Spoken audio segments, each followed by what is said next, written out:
البطاطس اعتقد مفيش حد ما بيحبهاش، سواء كبار اطفال، كلنا بنحبها.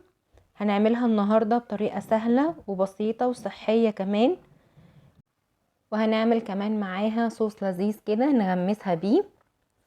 لو لسه اول مرة بتشوفوني، انا اسمي ايمي. اتمنى تعملوا لايك للفيديو واشتراك في القناة عشان توصلكوا كل الفيديوهات الجاية.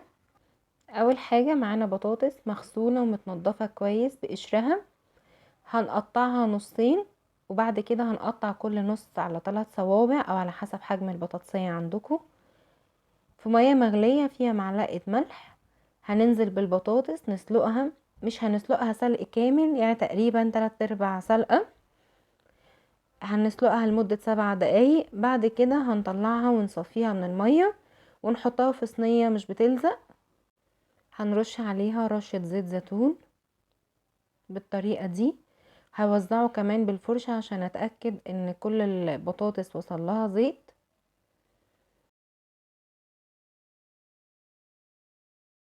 بعد كده هحط التوابل اللي انا بحبها.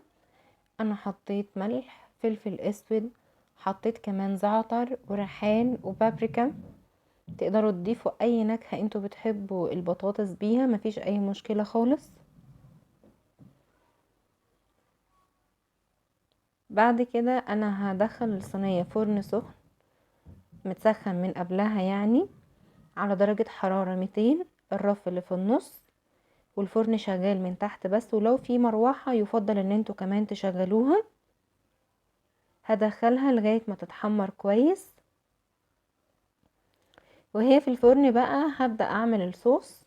عبارة عن معلقتين كبار مايونيز، عليهم رشة ملح، وحطت لهم رشة زعتر وريحان، وعليهم كمان معلقة كبيرة زبادي، وقلبتهم مع بعض، وبكده يكون الصوص بتاعنا جاهز.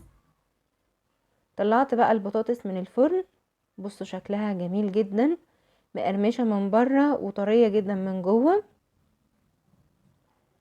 اتمنى ان انتوا فعلا تجربوها، صحية وخفيفة جدا. لو عملتوها لولادكم هيحبوها جدا.